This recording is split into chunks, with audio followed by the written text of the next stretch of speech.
Well, y'all are lively. Lively bunch this morning. If it's okay with y'all, I had Celia join me today.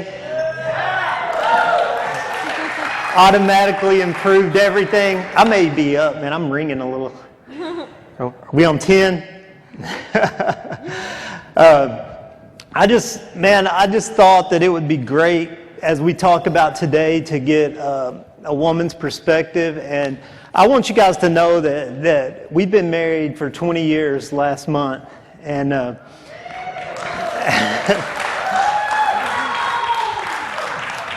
we have experienced, just about everything there is to experience in marriage. And I want to tell you today that I love my wife more today than I did the day I married her.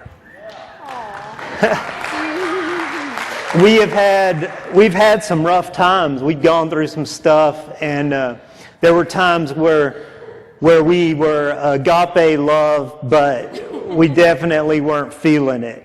And we coexisted, and we went through a period where it was just, we were committed to each other, but that was about it. And today what we want to talk to you guys about is marriage in abundance. There's a committed marriage, and look, if you're just hard-headed, you can stay married. I mean, anybody can stay married. You just have to be hard-headed, and we both are. So we were committed to not lose that. But the Bible says, and what this series is based on, how to wreck your marriage, is that there are two paths, and Jesus taught about the first path, and that path was broad, and everyone seems to find that path. It's an easy path, but he said that path leads to destruction. And so there's another path, though, and that path is narrow, and the Bible says that path is hard, and few find it, and few really choose it. But to those who choose it, that path leads to life. And our goal and our prayer and our plan for this series was that you would enter into life, that we could speak life into your marriages. The broad path is easy. Anybody, you guys have probably discovered that the destruction that comes in marriage on the broad path, that's pretty simple. It's easy to find that. You really don't have to work very hard. But in the narrow path where you have the abundant marriage, I think that is a hard choice to make. And I want to start kind of where I left off last week. Agape love is a chosen love. It's a love that is absolutely unconditional. Agape love is the love that means it doesn't matter what you say, what you do, how you act, that I choose to love you unconditionally. The word unconditional means without condition. So I'm not going to remove my love, and it's a chosen love.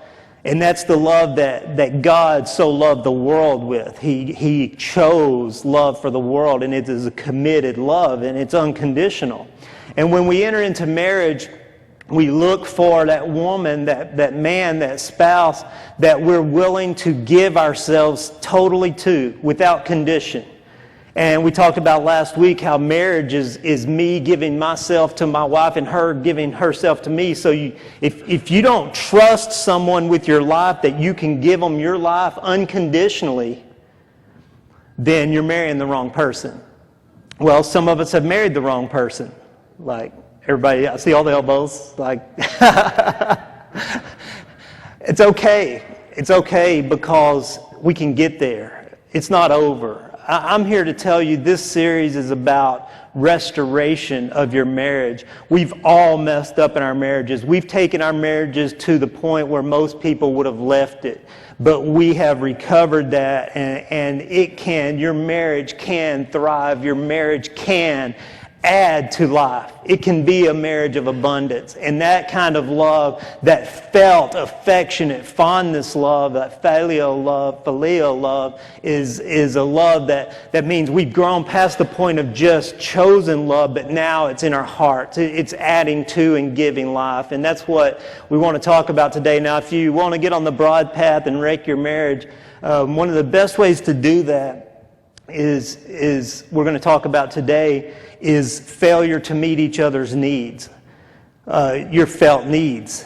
Now, what that does is it opens doors and it causes us to lose trust, lose that affection for each other, and we feel alienated, abandoned, betrayed, and alone in that. And a lot of you guys may be there right now, and it's very dangerous in your marriage. And the reason it gets very dangerous and the reason that leads to destruction is because the minute you start feeling abandoned and betrayed by your spouse, like you gave your life to her for her to take care of, and she gave her life to me for me to take care of. But the minute I stopped doing that, and the minute I failed to meet her needs, she's like, you cheated me, you lied to me, you deceived me, you aren't fulfilling the covenant that we entered into. And we'll grow in that, and we'll grow out, literally out of fondness, affection, phileo, love with each other. We'll fall out of love. And the love that sustains marriage is a romantic, a felt love that sustains the happiness of marriage.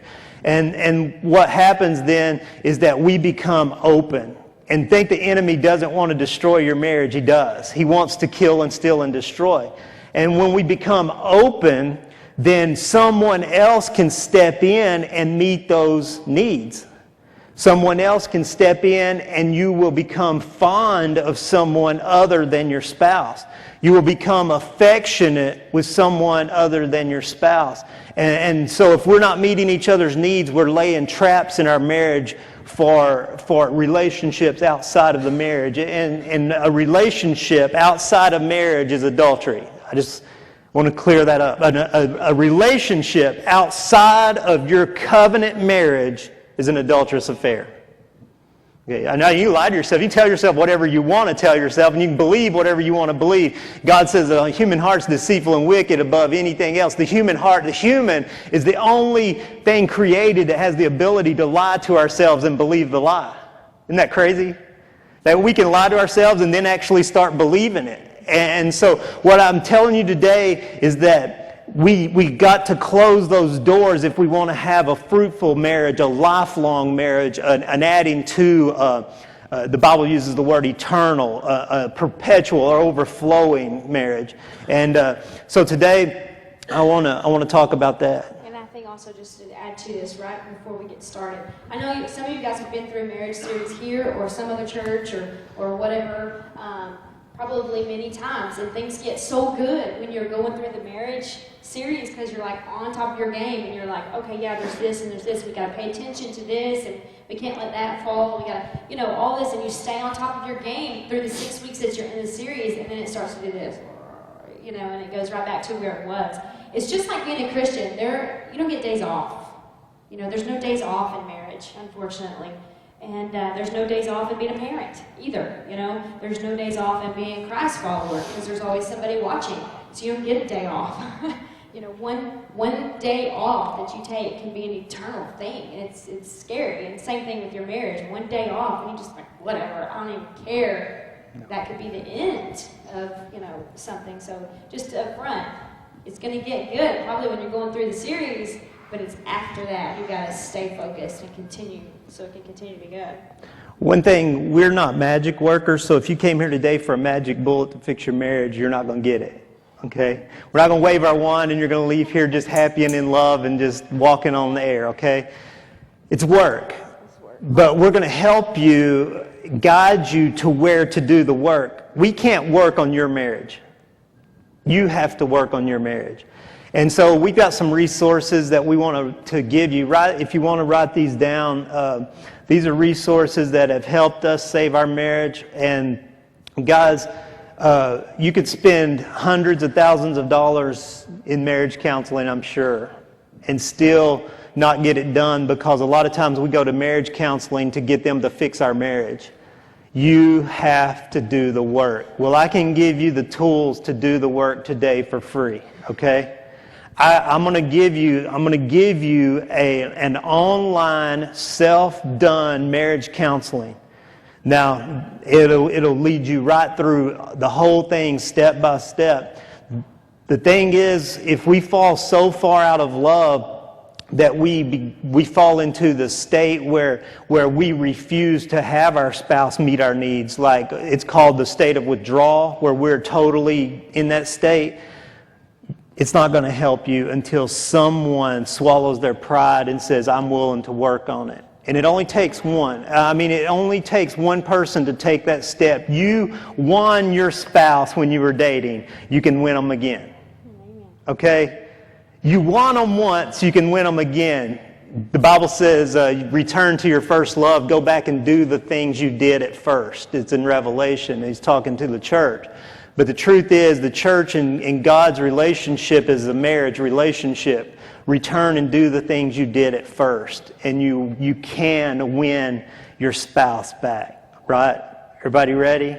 Good. We're going to be real practical today. So if you want to write this resource down, it's a website called marriagebuilders.com.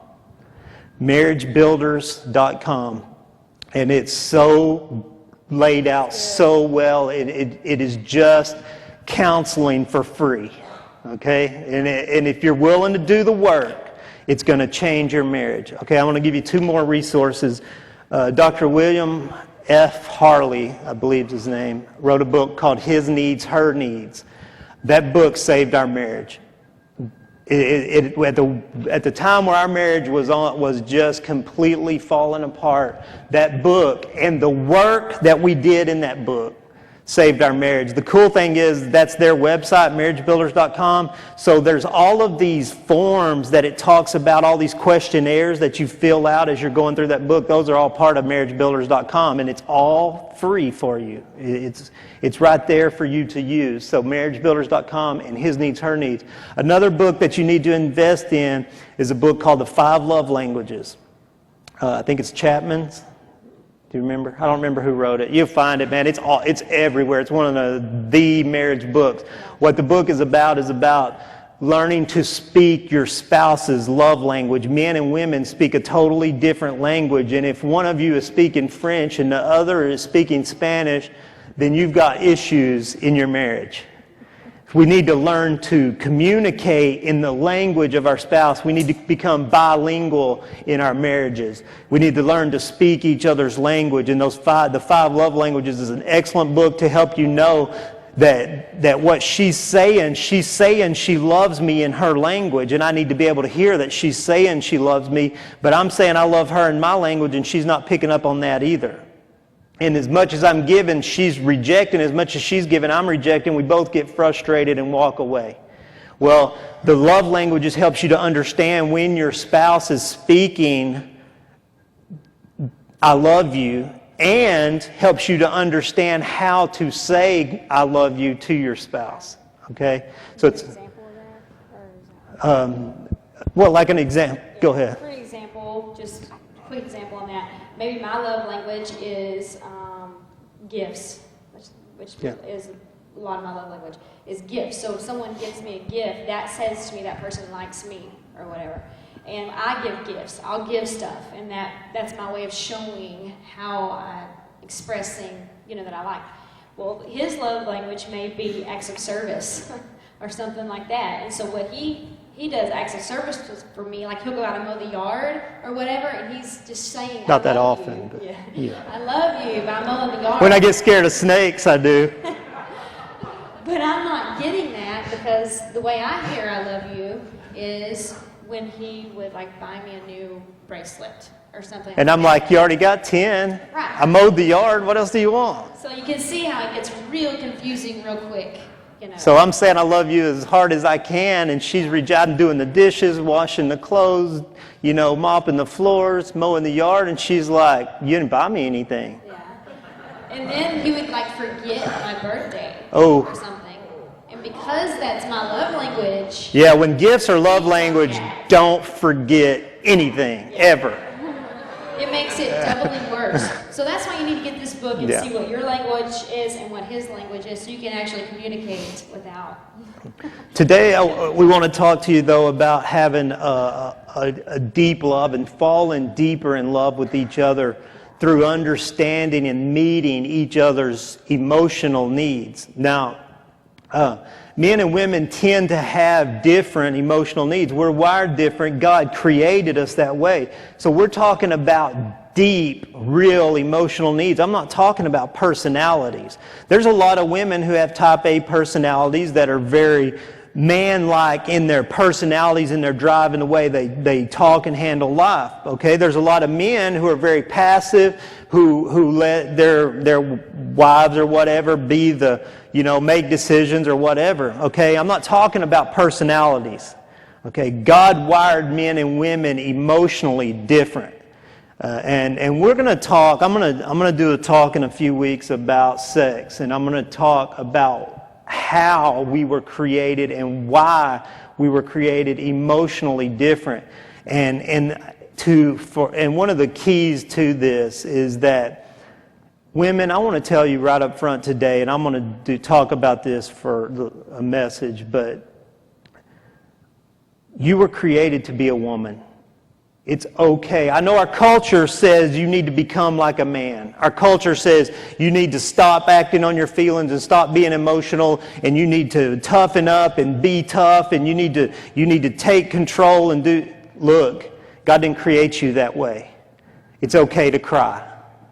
It's okay to be soft. It's okay to want a man to lead, which is one of the emotional needs of a woman. It's okay to be a woman. It's good for you to be a woman. Men don't want to marry other men. That's weird. That's sick. It's not right. Most men, I guess. We want you to be a woman. We want you to be soft. We want you to be gentle. We want you to be beautiful. We want to put you on a pedestal. We want you to be, we want to adore you, okay? And because you act like a man, most men treat you like a man. If you want to be adored and you want to be put on a pedestal and you want to be soft and you want to be gentle, if you want to be treated that way, then you have to be that way. So it's okay, women, to be women. Okay, I'm releasing you to get in touch with your feminine side. And guys, it'd be good if you'd just be men. Be gentlemen. Be men. Be men of honor. Be men worthy of respect. Be men who are passionate for God and who are men of love and stability, and it's good for men to be men. We've lost something in our culture. We feminized men and we've masculated women so we can all be equal. We are equal, but we weren't created to be emotionally the same. Does that make sense?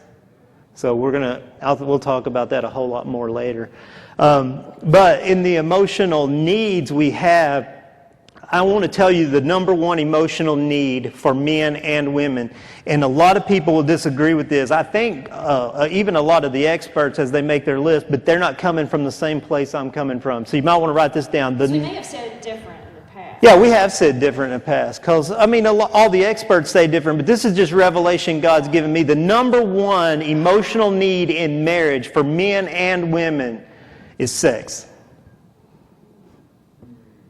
Now, a lot of men are like, yes, finally somebody will say it. All the women are like, whatever. I could go the rest of my life without ever having sex again. A lot of women are like, here's the thing. There is not anything else that God considers to be sin outside of marriage except sex. Sex is the one thing that is sacred to marriage alone. And it is the number one emotional need of both men and women. And if it's not the number one emotional need for women in marriage, it's because you have a wrong view of it. You think wrong about it. You've turned it into something or had it turned into something for you that it was never intended to be. And it's worth spending a whole week talking about. So we're gonna do that later. I just want you to understand that sex in marriage is the glue that makes your marriage stable. Sex is the can tab that when you pop it makes your marriage explode, okay? It is the thing that is missing out in most marriages that causes marriages to start a tumbling fall, because sex is either used as a weapon, it's used as a tool, it's used. Sex was never meant to be used. Sex was a gift that was meant to be enjoyed. And as destructive as it is outside of marriage, that's how constructive it is in marriage. It is complete abandon of yourself, of your pride, of everything, to give yourself totally to someone else, to completely trust and enter into heartfelt intimacy with that person. It's the bonds that make your marriage strong. And let me tell you this, if you don't have a regular sex life in your marriage is in danger today. That's all there is to it. If you aren't having sex in your marriage, what is the glue holding it together? Where's the trust? Where's the intimacy? Where is the emotional needs? Where is the being given to each other? It is essential. It's essential in the right way. It's essential to build and make your marriage thrive. So I just want to say that right up front. That's the number one emotional need men and women both have. Now, some of the other needs they go way different from there. Men's emotional need, for most men, the number one emotional need is physical touch. Sexual touch. Physical, sexual touch. For women, it's not. For women, it is cuddling. Non-sexual contact. Holding a hand, a little kiss here and there. It's affection, non-sexual affection. Now, guys don't even know what that means. She touched my leg, which means she wants me.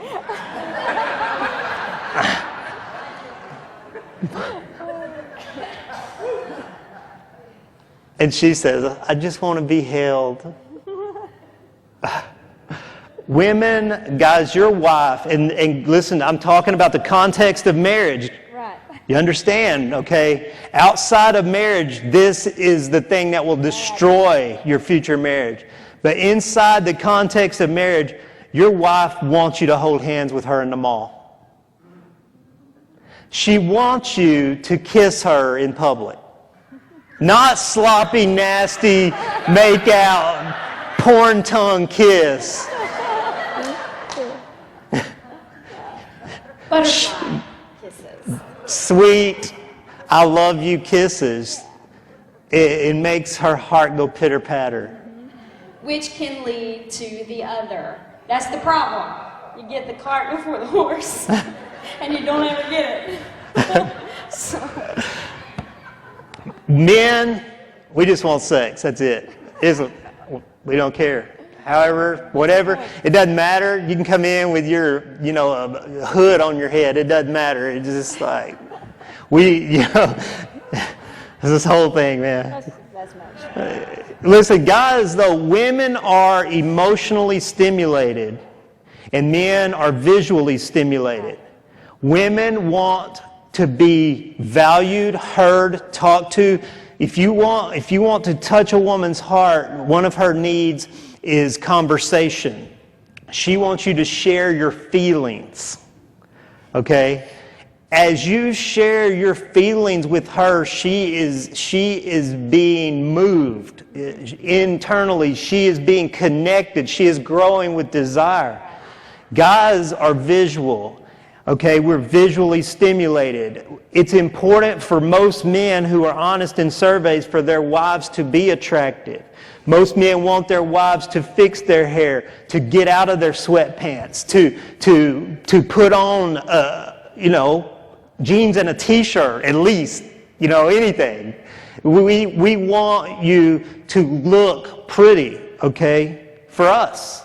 Not for the other guys. Listen, we don't want our wives dressing slutty either. I don't like other guys checking out my wife, okay?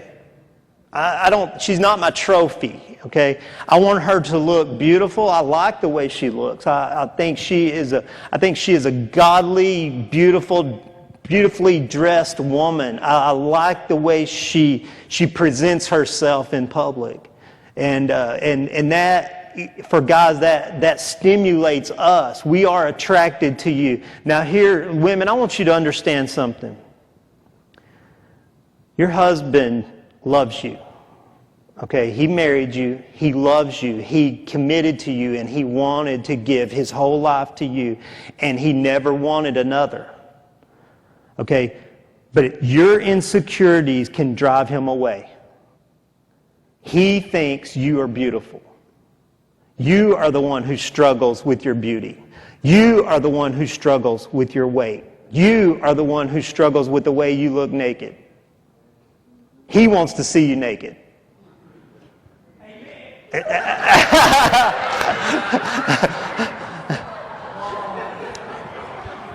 If you don't believe him, ask him this afternoon. Okay. Now ask him in front of the kids, because that really grosses them out. They love it when you do that. The thing is, he doesn't have an eye for another. But when you conceal yourself, when you turn off all the lights and run to bed and jump under the covers, when you refuse to be sexual for him, it opens the door for his eye to wander. He's not wanting to. He's not looking to have lust after another woman. He is starving to death, and you are his food. But when you will not let him eat, he's going to starve to death, and he will look. I'm not saying it's okay. I'm not saying it's justified. There's no justification in it, guys. You're committed to that woman. But it puts a barrier of us falling out of love. So women, own it. You know, just own it. It's okay. Who cares what it looks like, okay? Just own it, jump into bed, and be free. You see how much happier your husband is when you're just happy yourself. They don't like it when we're depressed and we're upset and we don't like ourselves. It makes them miserable. But if we're happy, they're happy. Women need to be secure too, okay? If you want your wife to respond to you and to fall in love with you and to start moving, she needs your security. She needs you to stand up and be the man and to say, I will take care of this. I have got this. I've got you. You don't worry about it. Women, guys, if you want your wife to fall in love with you, stand up and be manly about running your household. Stand up and be a father to your children. Women want a man who will be the father to their children, who will be the role model to their children, who will lead their house in a godly authority. Not a tyrant, not a king. Guys, houses don't have kings. Women want their husband to be decisive. They want them to be strong rocks that they can lean on and they can depend on. And sometimes they just want to cry on your shoulder and they don't want you to fix it. Amen. I know I found that out about 30 minutes ago. Like, would you just let me cry for a minute? You know, sometimes you just gotta let it out and then we're fine. And I'm like, what's wrong with you? You're losing your mind. Don't say that. Don't say that. Doesn't work well. That's not building love. There's so many needs that we haven't got into, but I want to tell you that if you'll go through Marriage Builders, you're going to see the emotional needs of men and women. I think it's great to talk to each other and share with each other, hey, this need, I really feel that need. I need words of affirmation. A lot of men need to be affirmed to have the confidence to take that lead. I need words of affirmation. I need you to believe I'm king. I need you to think I'm king. So women, just throw him a bone. Tell him, you're the greatest. I've never seen anybody as awesome as you. Nobody does that like you do that. They just love that stuff. A lot of women fall into the category like with if their husbands aren't, you know, they're not very respected. They don't respect their husband. They're like, well, why should I, you know, affirm him or, you know, tell him how good he is when he's not.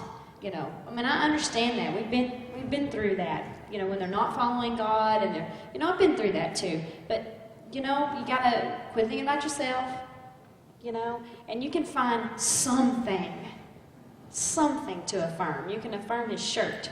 You know, you look good in that shirt. You know, you can find something. Very nice. You just little bitty baby steps. You gotta start somewhere or you're not gonna get anywhere. I want to tell you, I got just a few minutes, and I need to tell you, though, if you will do this one thing, you can change your marriage. If you will enter in, and I mean enter in and be consumed by God. If you will fall deep in love with God. If you will give and commit your whole life to God, if you find your substance, if you find your security, if you find your love of your life in God, He will fill the empty hole that you're trying to get your spouse to fill. And the more and deeper you're committed to God, and the more and deeper you're seeking a manifest, a known relationship with God. Not just in theory, and not just in theology, and not just in I go to church, don't I? I'm talking about the more you go deeper into God, the more He's going to fulfill and satisfy your life, and you're going to take that load off of your spouse. And if you will move into that, God will sustain and meet every need that you have. He will meet and fulfill your life, and in anything that your spouse does adds to that. And we become so much more patient because I'm not impatient with her meeting my needs. I become so much more tolerant of her flaws because God's meeting my needs. If our needs are already met by God, and I'm talking about that deep hole inside of us that we keep trying to put other things in to fill it up, if that is met by God, then our marriages are going to flourish. A godly, driven, passionate, holy life leads to a godly, driven, passionate, holy marriage. And guys, a woman thinks that is so sexy. If their husband is following God and is the leader and the spiritual head of the home, that is awesome. I mean, guys think whatever. But girls, do you agree with me? If the man is doing his part, I mean, it's amazing and it's beautiful. See, people think you have to preach hell to get people to come to God. You don't. You have to preach that coming to God's sexy. Women love it when you come to God. Well, I was kidding, man. No one comes to the Father unless he's drawn by the Spirit, right? God will draw you into that. Kim, did you have some? Oh, Kim's awesome. Kim has a sheet, okay, that's going to be at the Resource Center at the back, and it's got all the marriage resources that we talk about on the sheet, so you can get that and go with those. So, guys, we're trying to help you into life. We want to give you words of life. We're not giving you rules and to-do lists, okay? You're going to have to communicate. You're going to have to talk with each other. You're going to have to share without offense.